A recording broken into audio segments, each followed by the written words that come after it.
A day after Prime Minister Narendra Modi spooked Dalal Street by reportedly hinting at the return of the long-term capital gains tax on stock market transactions, the Finance Minister has been forced to clarify on the issue. Arun Jaitley made it clear the government has no plan to impose any such tax on long-term investors and said it was merely speculation. Stock investors presently pay a 15% tax on capital gains acquired within a year. There is no tax on capital gains made in stocks where investment is more than a year.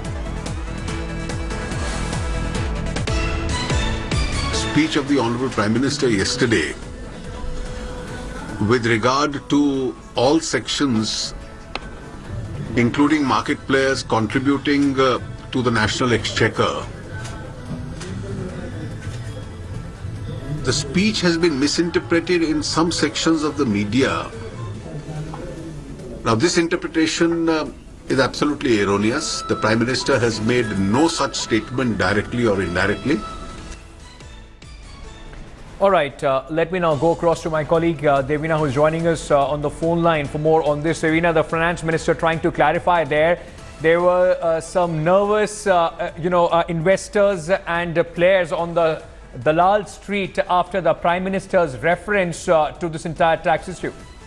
Absolutely, Ankit. In fact, yesterday when the Prime Minister spoken at the event, you had the chairperson of ICICI Bank, you had Ajay Piramal, you also had the chairman of Maruti Suzuki, R.C. Bhargava, who was present with several leaders of India Inc., where the Prime Minister said, I call upon you to think about the contribution of market participants to the exchequer now, which was construed as some sort of a signal given by the government before the budget that the long-term capital gain tax, that is the profit on sales of shares on a stock exchange where you hold the share for more than a year to be increased and to come back. Right now, the LDCG is zero, and that's what the Finance Minister has said, that right now there is no move to tax the profit on sale of shares if you hold the shares for more than a year.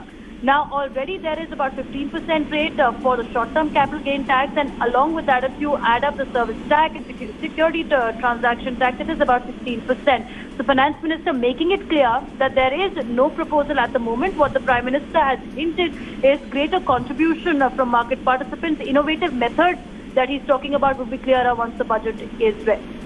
Devina, just stay on with me. Let's just make our viewers listen to the bite of the Prime Minister that created this confusion, and the Finance Minister had to come out today and clarify.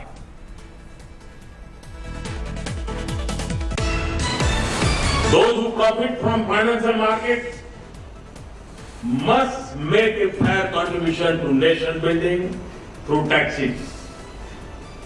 For various reasons, the contribution of tax from those who make money of the markets has been low.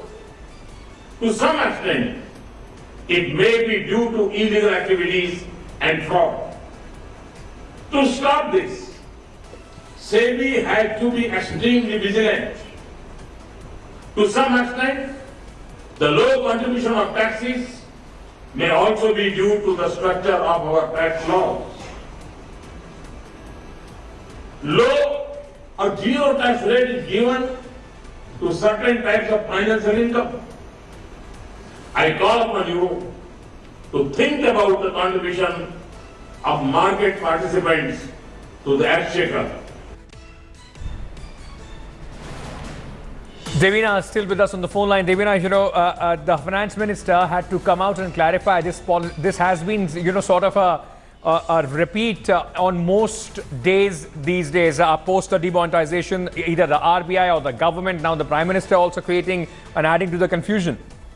Well, in fact, it's clarification of the confusion, Ankit, if you look at it, and it's come on the day before the markets open. Due to a weekend, the markets were closed today, and that's why, so that there is no volatility that's seen from the Prime Minister's statement, there is a clarification that is coming from the Finance Minister that the statement has been misconstrued as an impact on the long-term capital gain tax that could be mulled by the government in the upcoming budget. Of course, it has to be seen in the light of how the market participants, when he's speaking to the industry leaders, are contributing to the tax structure in India, corporate tax and the reaping of corporate tax. What the government is also hinting that the companies which are listed and have a profit made from and have a profit sharing should contribute at a greater level is what he's hinting at. Yes. Perhaps It could be another way to see that whether super rich tax, which we've been talking about for the past two budgets, will make a comeback or not.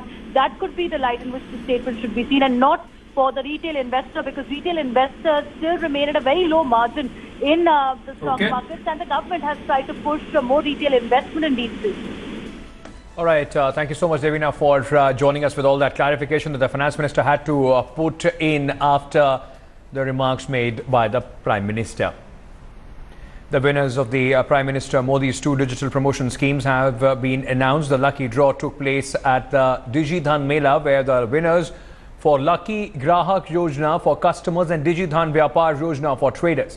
15,000 Indians will get 1,000 rupee cash awards for doing digital payments, and the award scheme will be available for transactions above rupees 50 and below rupees 3,000. Prime Minister also said the businessmen who will make use of digital payments will also receive income tax benefits.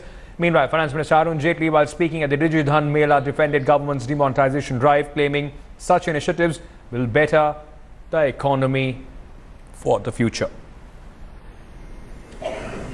Kamaljeet Kausandu, my colleague, is now joining us live from this event. Kamal, of course, the government once again using every platform, the Prime Minister Mann Ki Baat radio address, and then the Finance Minister once again trying to attack the opposition for in their bid to derail the demonetization drive. On the other hand, the Finance Minister clarifying it will be beneficial for the future.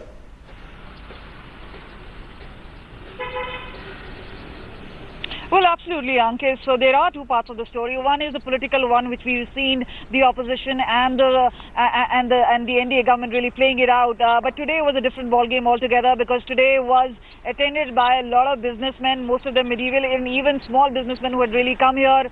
It was a packed hall in which they announced that those who wanted to be eligible for this 1,000 rupee lottery need to actually just register in four simple ways. One is by use of RuPay card, the other being by the USSD, which is by a simple handphone set, GSM set, the other being UPI, and obviously the last option being the Aadhaar payment.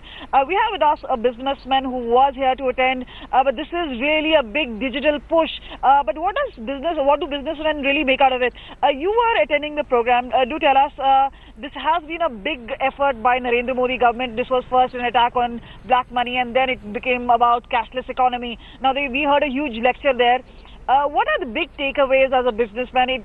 We know the business was impacted, but do you think that ease that Narendra Modi government was talking about coming back in 50 days, now that has begun to take place? Yeah, I think so, because you're moving to a digital space where even a common man, which has a feature phone, which is a simple button phone, and you can use a *99#, which is the oldest. But 80% of our economy is a rural-based economy. It's based on agriculture. Now, we do know they were talking about the phone density from 0.8% in the last 50 years. In the past 20 years itself, we've seen a 90% push.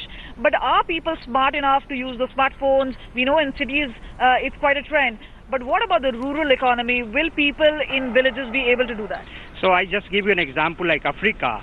The Kenya using USSD last 10 years, so 5 years. Normally, so if Kenya can do, India can definitely do. So just budge a *99#, and you have an option to do. So you definitely have an option, but we really don't know whether the villages are going to take to it. We went and spoke to a lot of people, even on the Jantar road. Remember, there are street hawkers there. They were trying to tell us that their business has been impacted, but they're trying to use e-wallet, they're trying to use Paytm, they're trying to use different sort of methods. So somewhere there seems to be a certain inspiration, but yes, they know they're lagging behind. This is a year-ender, business is important, but they're actually latching onto that every bit effort so that they can revive business.